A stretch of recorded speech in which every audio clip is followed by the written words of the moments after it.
Rich, how you doing, man?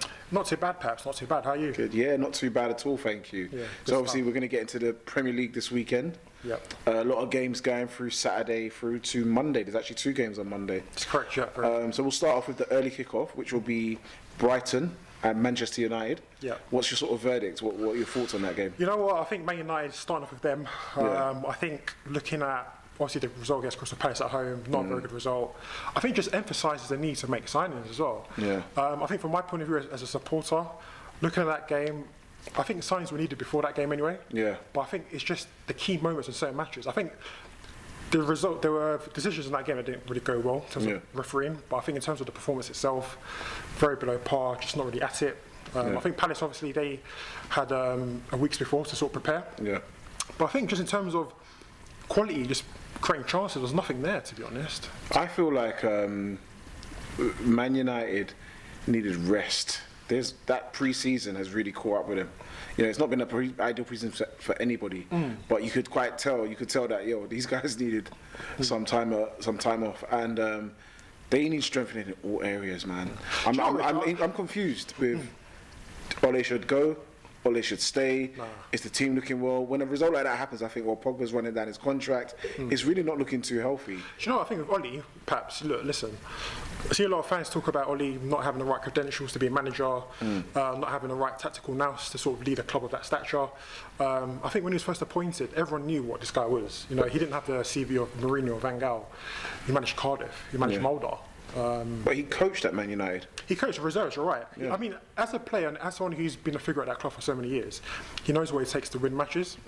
But I think when fans kind of expect him to sort of have the qualities of Klopp or Pep Guardiola, that's not really fair. I think when he was brought in on an interim basis, he was just there to sort of revive the club. Lift the mood, yeah. I think after Jose, it was a bit down.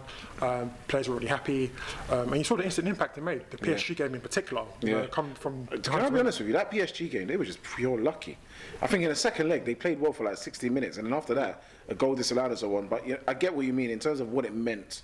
Yes, but then the season went downhill from there anyway. You're right. Prior to that point, they were okay. Okay, I think fans have to realise that when you're building a football club, Ole's not going to have the CV of Pep. He just won't do it. Yeah. But people have to realise that when you're building a team, it takes time to do that. Yeah. Of course, Ole will say, "Listen, we've got to win more games. You know, the results are not being good." But in my opinion, as a supporter, I think, you know what? If Jose can have the budget he wants, if Van Gaal can have the same thing, give Ole a bit of time. You know, let him build a team a bit. I mean, if he still puts a team and it's still bad results, then listen, hands up. Listen, you did a good job, mate. Well, I mean, to the fans' media, he's at risk. Essentially, we're looking for a performance this weekend from Martial, Rashford, Greenwood, obviously Van der Beek or Pogba. That was quite interesting that they took off Pogba for Van der Beek. And he looks all right, Van der Beek, to be honest with you. He looks like a very creative player. I think in that midfield right now with Fred and McTominay and obviously Van der Beek, Fernandes, Pogba, it looks like a decent midfield now. My only concern would be the centre-back position. Yeah. I feel as if Lindelof is a good player, but he's not great, and that's a problem. We've got a good squad now, but it's not a great squad. Yeah. We can't close the gap between City and Liverpool. They're on a different level right now. They're on a different level. I mean, looking at Bayern Munich, I was like, Man United are so far behind. Honestly. So, I mean, all that really to say that Brighton are looking quite impressive after that Newcastle win. In fact, I take it back to when Man United played them last season in the behind doors first game. And after Man United went 3-0 up, Brighton started to play football. And they've kind of been teetering along all this time. And their performance against Newcastle was quite impressive. I've been impressed by Connolly, and I've been impressed by Mopai. That's his name. Morpay, sorry. And it came together against Brighton, some lovely goals. And obviously they got the right back Lamptey as well. And they took Ben White back from Leeds, who looks like a ball-playing defender. So it's going to be interesting. It's not going to be the same game it was in June, July, when they played. So what's your prediction for the Man United game? Listen, I think a performance is needed. I think after the Luton game in midweek, was it Luton in midweek? That was something for the confidence. Again, as you mentioned, Brighton, they can play football. And United are not going to go there and expect to win the game. I think he's just doing the basics right, defending well, just competing in the game a bit more midfield. I mean, they've got players who can play football, they keep the ball really well, they've got aggressive players and technically pretty good players for the level of that club, really. So I think United win. 2-0. 2-0? 2-0. Okay. And what about you? I'm going to go for a draw. draw. Yeah, I think this is going to be this is going to be a pretty tough start for Man United, just because Ole even mentioned that they're going to need 5 games to get to that level. Right. Under Ole's leadership, they seem to be a team that do thrive on confidence. So when they build that confidence, they do start to steamroll for 10, 11 games, which will then see them surge up the table. But whether or not they get that opportunity, that window for Ole to do that, I don't know. But I can see Brighton playing football at home, doing well, being confident against a Man United side that, in my opinion, still needs work on. So I'm going to go for a draw. Yeah, I'm going to go for a draw. However, I'm going to say that Man United should consider Mata. He played really well in midweek.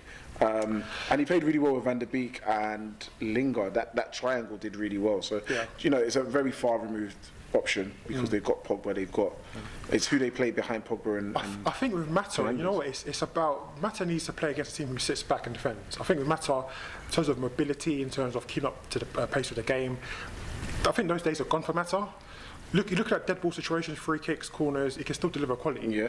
But if you're looking at someone who's mobile, look at the front three. Rashford, Bruno, Martial, Greenwood.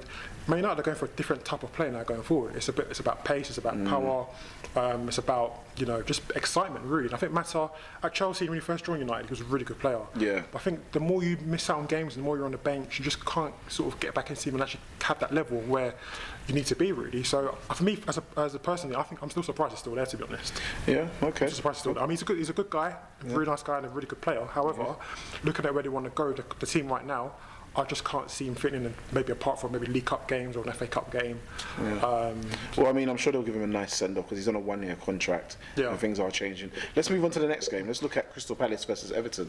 Everton are that team this season, along with Leeds, that you just want to see playing, all because of James Rodriguez. And we all knew what Carlo Ancelotti could do, and he's doing it, and he's showing the top quality manager he is, because he's really taken this mid-table club that was very successful in the 80s and kind of putting them back on where they need to be with one sort of inspirational signing. But we've seen this type of stuff before when a club has bought one player, like a Robinho or I don't know who another person I could mention, and that player has started off really well, and then halfway through the season you don't see them again.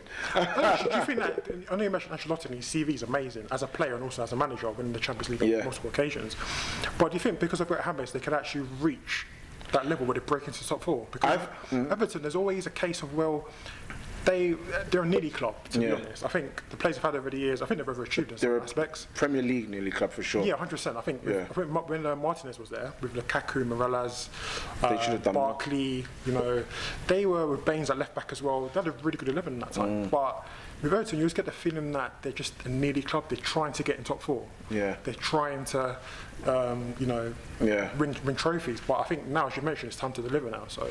Yeah, I think to be honest with you, I do feel like they've had a season with Ancelotti.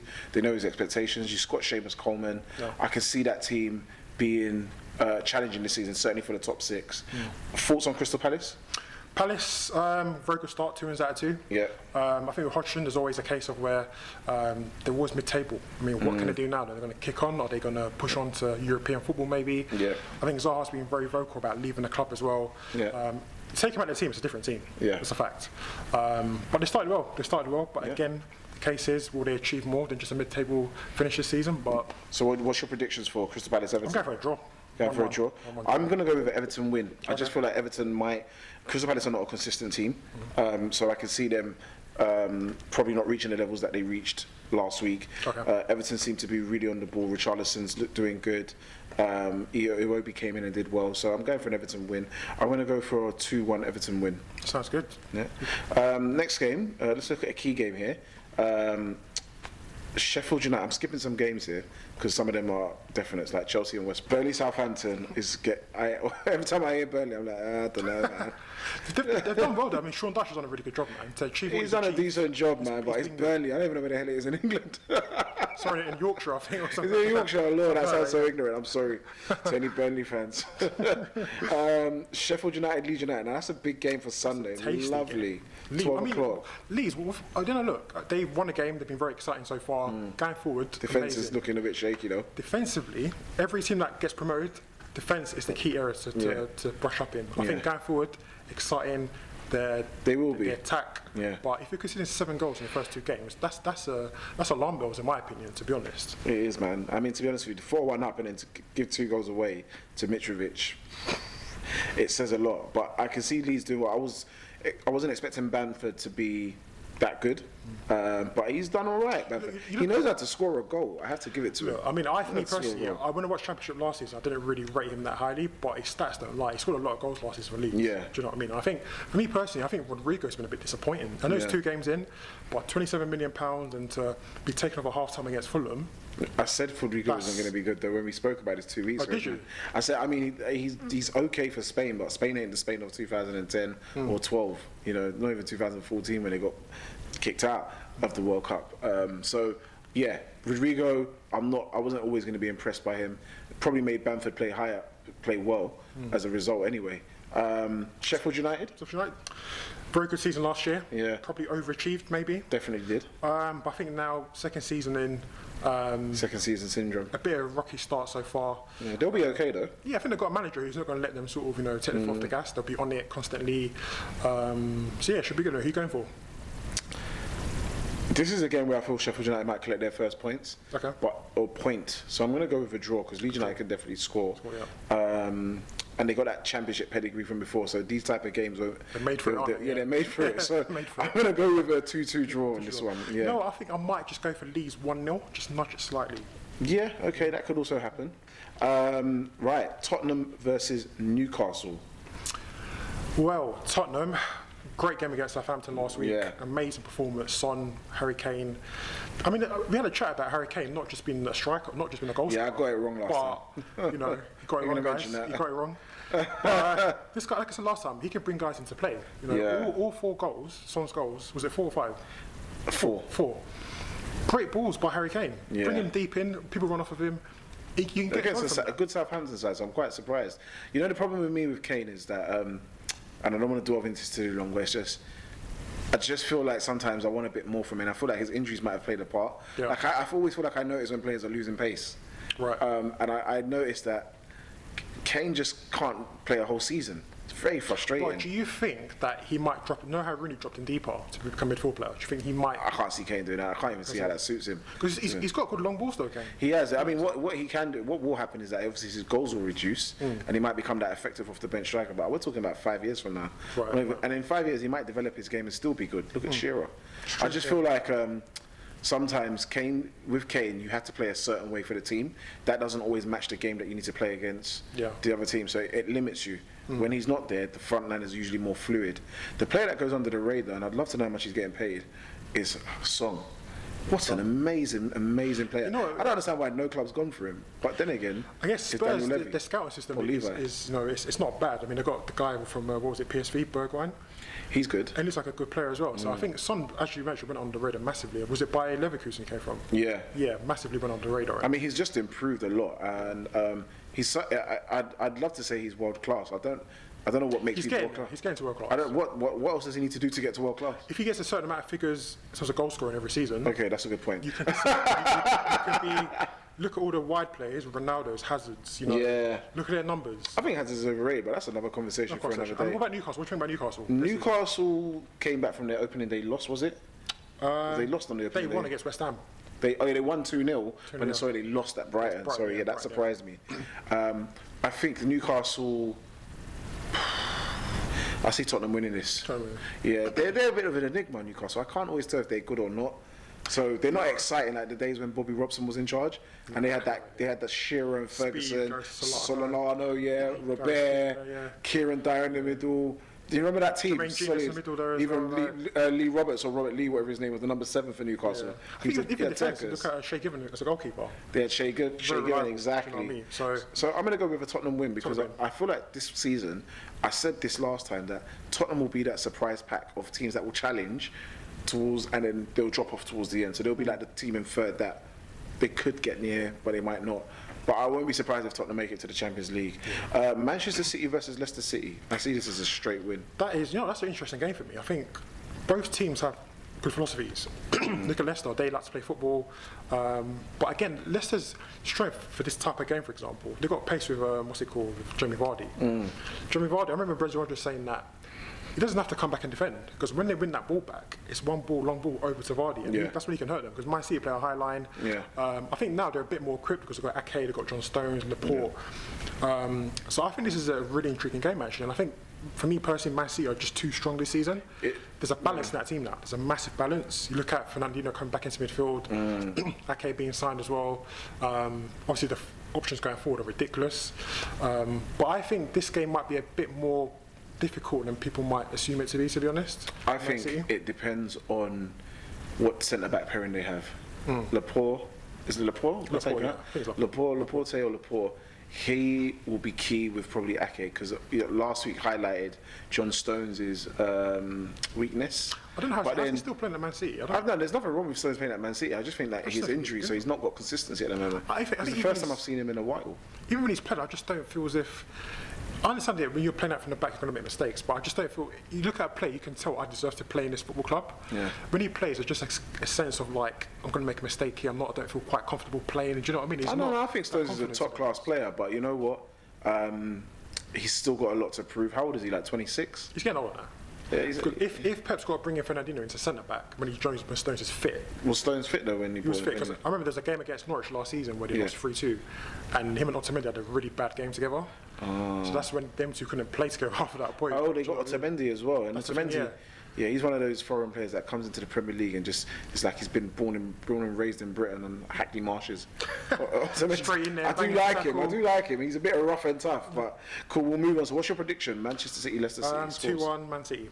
Yeah, I'm going to go 4-1. I feel like Leicester City... Pretty bold, perhaps. I just feel like Man City steamroll their teams once they get a hold of them. And Leicester City, they've had a good start. Two wins out of two. I mean, it's not. Brendan Rodgers, is he's a top coach. However, I just feel like Guardiola is a great coach, and he's gonna beat them over. Simple as that. I haven't got nothing else to add to it. Man City 4, Leicester City 1. Don't come to me if it's a different result. Let's move to a quick one. West Ham and Wolves scores. What do you think? West Ham Wolves. West Ham.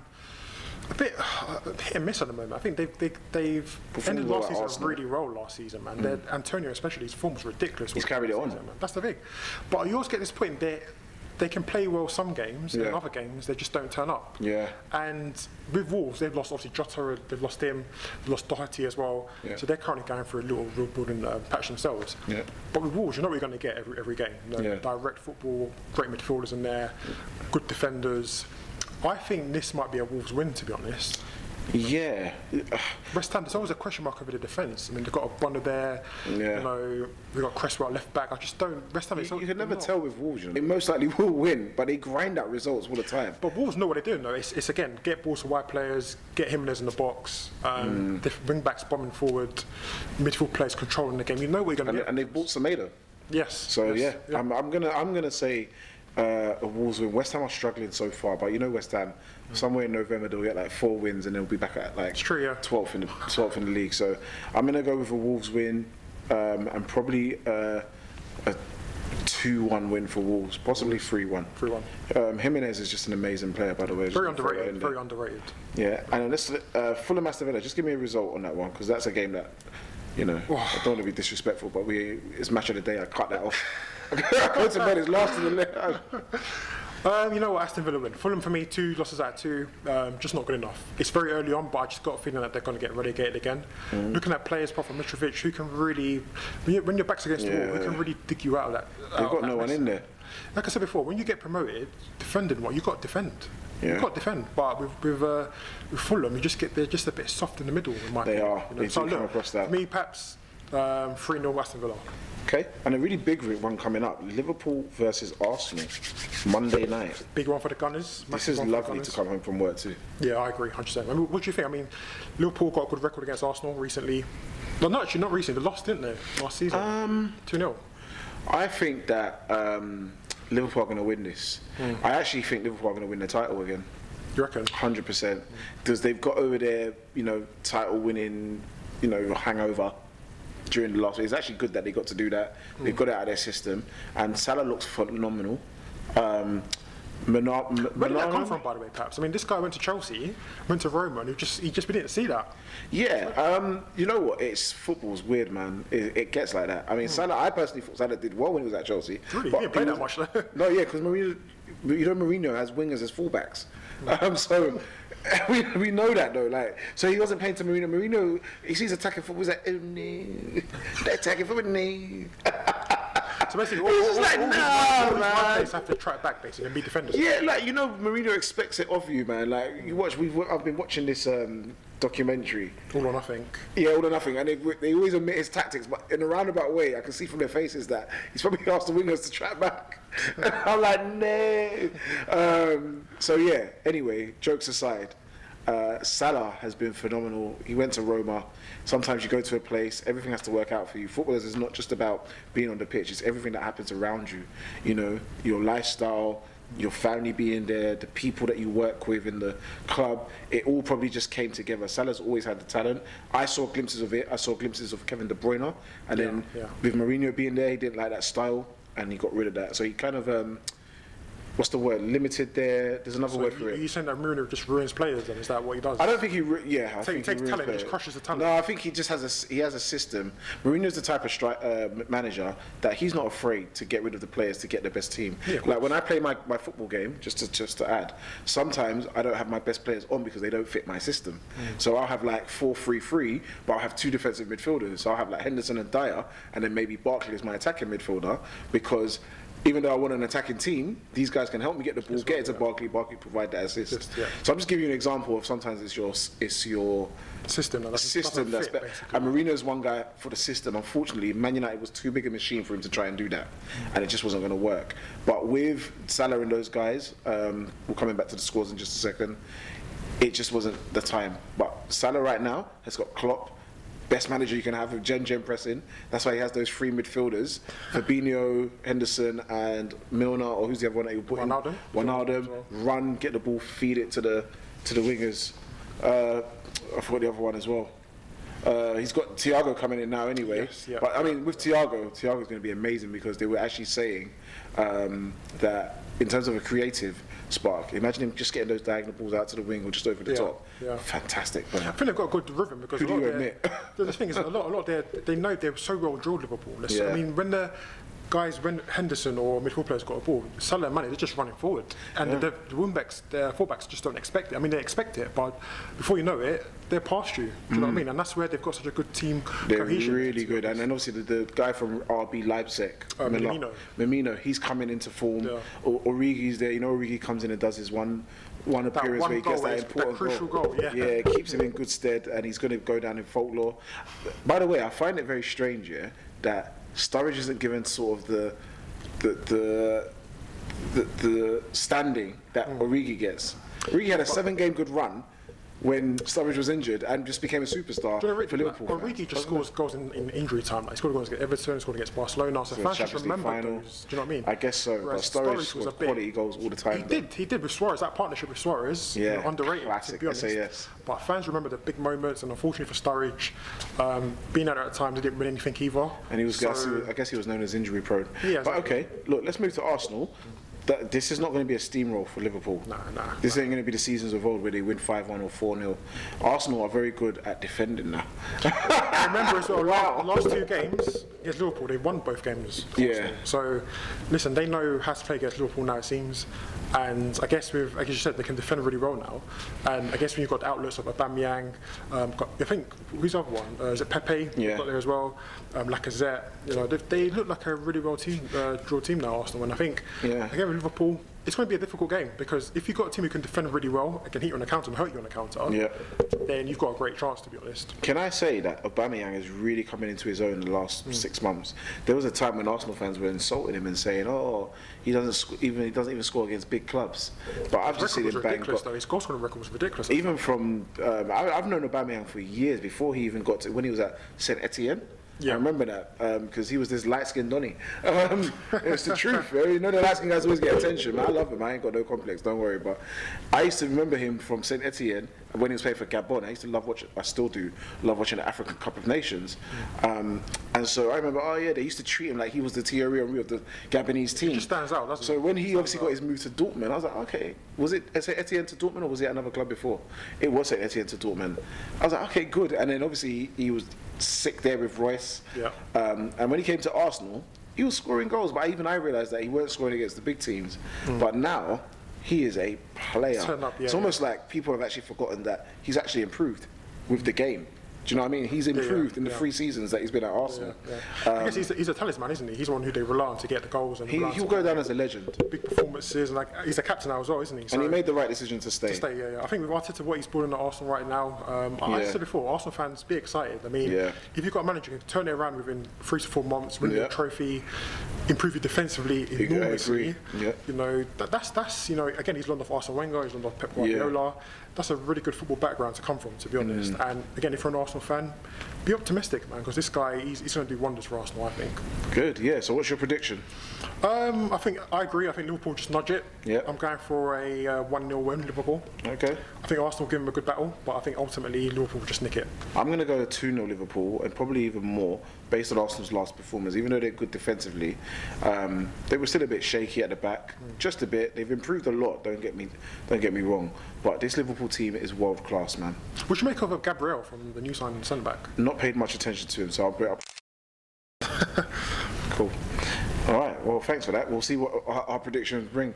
I'll probably do some bets. In my case, hopefully United, they're positive, isn't it? I want United to win this weekend. So I'm not positive about Manchester United, man, right now. Listen, Ollie's at the wheel, yeah. So don't worry, guys. All right, the wheel's deflated.